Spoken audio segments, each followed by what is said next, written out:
Haleluya. Turabaramukije mu izina rya Yesu Kristo umwami wacu. Twagomba dusome ijambo ry'Imana mu butumwa bwiza bwa Yesu Kristo bwanditswe na Matayo igice cya 3 turasoma umurongo wa 11.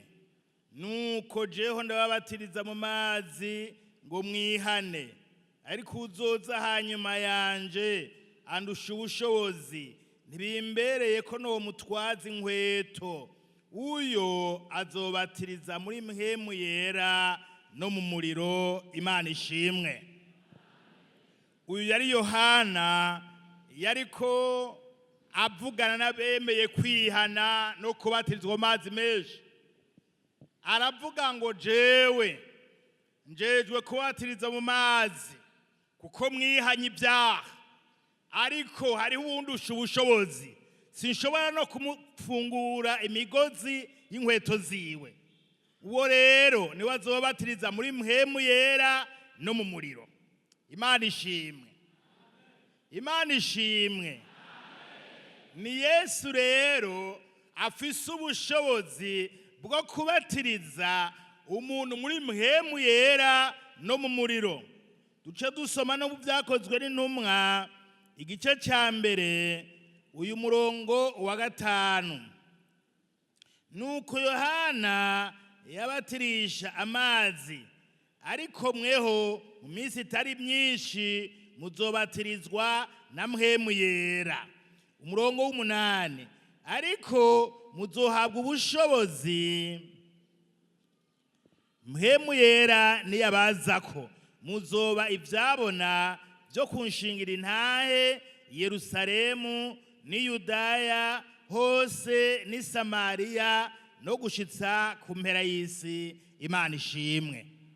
N'aya majambo ingene Yesu yabariye abigishwa biwe ati Yohana yababatiriza mu mazi, ariko mu minsi itari myinshi mugiye kubatirizwa na mpemu yera. Kuri uyu murongo w'8 ngo rero muzoronka ubushobozi bwo kunshingira intahe mpemu yera niyaza, niba azobashoboza guhagarara mukanshingira intahe muhereye Yerusalemu ni Yudaya ni Samariya no gushika ku mpera y'isi. None rero namwe mwabatirijwe, mwararose akanya ko kwihana no kwatura ibyaha byanyu, kandi mwabatirijwe mu mazi menshi. Hasigaye rero ko umuntu wese agira umwete wo kurondera Imana mu buryo bwo kwiyeza no gusenga, kugira ngo aronke ubushobozi buzomubashisha kuzana abandi kugakiza, kubwira abandi ko Yesu agira neza. Kuko iyo umaze kuronka ubwo bushobozi, hano tubona ngo uwo mpemu yera niyaza azobashoboza kunshingira intahe uhereye Yerusalemu ni Yudaya ni Samariya no gushika ku mpera y'isi. Kandi bamaze kuronka ubwo bushobozi, abo bigishwa baciye bashinga intahe, bagende bavuga ingene Yesu Kristo yabahari ibyaha byabo. Barahwanye n'ibihe bigoye, mugabo kuko bari bafise ubushobozi babashisha kuvuga, barashishikaye kugezaho bamwe mbere bahwanye n'urupfu, ariko barashishikara. Turabona nga Stefano yashingiye intahe umwami Yesu kugezaho bamutera amabuye. Aravuga ngo mwami Yesu ubaharire iki cyaha ntukibaharureko, kuko yaciye afukama abona ubwiza bw'Imana, abona Yesu Kristo, abona ko bamuhaye lifti yo kubona umwami wiwe. None rero twagomba ngo tubasengere, namwe muce mugira umwete, bijya mwihanye ntimubisubiremo, mushikere gusenga mwiyeza mwirinda, hanyuma ubushobozi bwa mpemu yera ni Yesu Kristo abutanga, niwe abona uwugeze. Si twebwe tuvuga ngo uyu ni mpemu yera, oya, Imana yonyene umwami Yesu Kristo mwizeye niwe abona uwugeze agaca musuka ko mpemu yera kugira ngo abashe guhagarara. None rero mugira intambuko, muze hano mufukame hano, abakozi b'Imana babarambike ku biganza tubasengera Imana. Ibitabo ni mu bisigaho mwari mwicaye, hanyuma muze.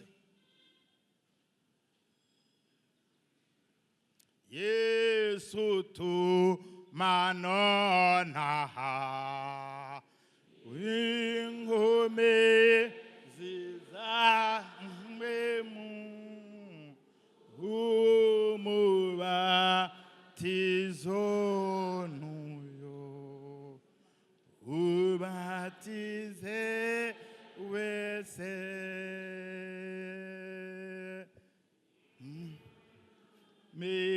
mezizo mwijuru zaraje kuribo kuko bari yose namwe mwami Yesu mwami tumanona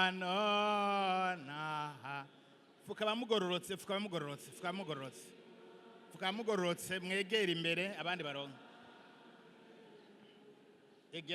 egerana gororoka ntimujyame nimugororoke zonuyo gororoka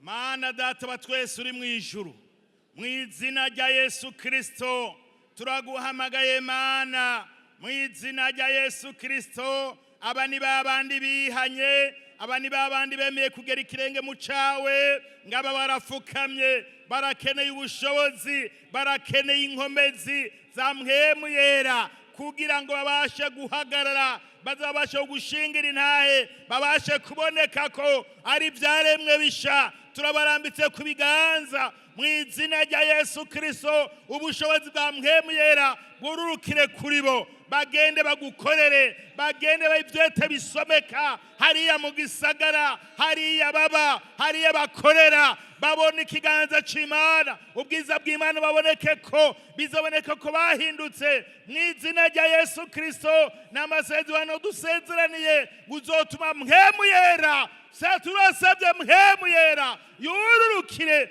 kuri abafukamye imbere y'inyonga zawe kugira ngo bave hano batunganijwe nawe bave hano bahinguwe nawe bave hano ari byaremwe bisha urakoze mwami kuvyumvise kandi kumaze kubikora tubigusabye mu izina rya Yesu Kristo umwami wacu amen nuko musure mu bibanza Yesu abahezagire